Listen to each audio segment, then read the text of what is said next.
Hello, hello, thanks for stopping by the channel. This is G-Darius HD for the Nintendo Switch, a Taito game released in arcades back in 1997. This particular version was released for the Switch back in 2021. I have a hard copy version and it ran me $30 new. For me, the question is whether or not this game is actually worth $30. And honestly, I'm not exactly sure. I know that if this was a $50 or $60 game, I would be unhappy.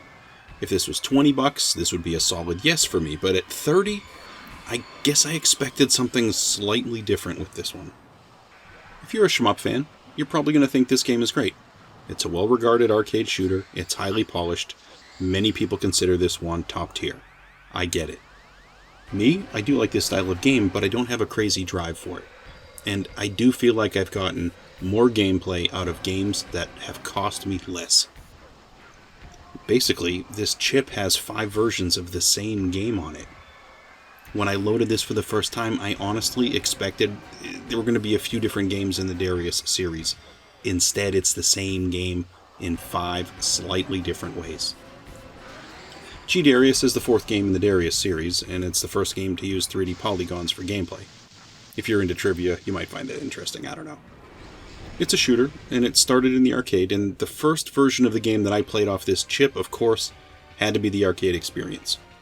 The left bumper drops quarters into the machine, and the right button is what you use to start. Here you pilot a ship called the Silverhawk, and you're shooting alien ships, and honestly, that is all of the story you actually need for a game like this. Just fly your ship and press a fire button, enjoy the fireworks. You're going to spend your time flying around, dodging countless ships and projectiles, and just anything that comes your way, I suppose. I beat the arcade version first, I did it in one sitting, and although I didn't time myself, I'm fairly certain it was less than an hour. I think the one big thing that does stick out for me with this game overall, with all the versions actually, is the fact that the backgrounds usually look amazing. I mean, you're flying on a 2-dimensional plane, that's where you're flying and fighting, but the camera moves that background all over the place. That camera is going in and out. It's crazy. While you're going left to right, or sometimes you go up and down or at an angle. But the background can be twisting, it can be spiraling, things are going into it and out of it. It's visually beautiful as you fly around, and I was really impressed by how great the backgrounds look. You're so busy with this one, there's so much going on, you sometimes have to try to ignore the background, because it can drag your focus away from the gameplay. There's also music playing through this one, of course, but honestly, I barely hear it over the constant firing of cannons. One of the things that this game does different than other shooters that I've played at least, is that you can shoot something called a capture ball, and you can take control of an enemy ship. They spin around, they line up next to you, and suddenly you've added their offense to your offense, and I think that's pretty unique. You can also self-destruct that captured ship, and basically use that as a bomb to destroy enemies. We have a total of 15 stages for the game, but you really only have to play 5 to get to the end. There's a selection tree, and at the end of every stage you use this to plot your path to the end. There are 5 different endings. In terms of game variety, having a path through 15 different stages is pretty nice. The design of your ship is solid, as are the enemies. Your ship, the Silverhawk, it looks pretty awesome. And I think the enemy ships are pretty varied in terms of their size and design.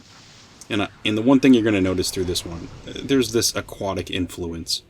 Just a lot of the ships and bosses are designed to look like fish. I don't mean a little either, I mean straight up and exactly.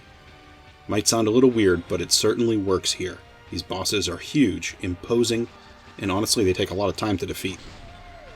In the original arcade version, some of these bosses take 5 minutes or more just to destroy. You just don't get lucky with well-placed shots, you have to just shoot everything and stick it out. It's going to take time. So we have 5 versions of the game, and I guess it's worthy to describe the differences between them. First we have the original arcade version, that's where this all started of course, and then they redid it in an HD version as well. I played this on Switch handheld first, and I liked how the original graphics looked. Then I finished the playthrough, and I was docked to a TV at that point. I liked how it looked there as well. Once I beat it the first time, I switched over to the HD version, and yeah, it certainly looks sharper. It was definitely different, but it didn't cause me to hate the original any. I think they both look good. So at this point, we've got 2 versions of the exact same game. one with graphics that are normal and one with HD graphics. Then we get G-Darius Arcade version 2, which was a version of the game released a year after the original.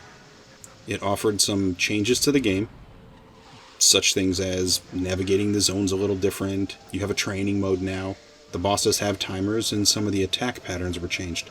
I guess there were also some speed changes to the game. I guess the changes are nice, but this is the same game with some tweaks, so I'm not sure the purpose of why they would even release a second version to the arcades. Maybe the first one was too difficult for some people? I don't know. We also get this version 2 in an HD version as well, so now we've got 4 games on the cart. 2 for the first arcade game, HD and non, and then same thing for the second version of the game. Then you also get the console version. Now, when I played the arcade game, I really thought it felt like something that would be naturally at home on the PlayStation or the Sega Dreamcast. It just felt and looked like it belonged with that generation. It didn't get to the Dreamcast, but it did get to PlayStation, and it's also available on Windows PC. The console version is pretty much like the arcade, but the graphics seem, I don't know, they seem slightly under the arcade version, I think. I mean, that's what I noticed anyway. I swear it has a little less definition when you're flying out there, and it also seems like there might be fewer objects floating on screen. I haven't counted bits or anything, but I did beat the arcade game, and when I was playing the other versions in order, I kept the console version for last, and out of all the 5 games, that was the one that sort of stuck out as feeling a little different. Not a lot, but definitely different. You can play these games as 2 players as well. Considering 4 of these are arcade versions, you can just have a friend pick up a controller, they can press start, and now you've doubled the chaos. It's a shooter, and at its core, you should know what you're getting. It's going to be bright, it's going to be flashy, it's going to be busy on screen, and it's not going to be a thinking game. It's great to sit down, pick up a controller, and zone out for a while, that's for sure. But this is all about shooting, blowing things up, and just seeing where it takes you. What does the next big, huge boss look like? Let's go blow him up. It's also great that you don't have to drop quarters into this one too, so that's always fun. Well, that's all I have today for G-Darius HD for the Switch. If this is your type of video, please feel free to like and subscribe and all that good stuff, and thanks for stopping by to take a look. Hope to catch you on another video.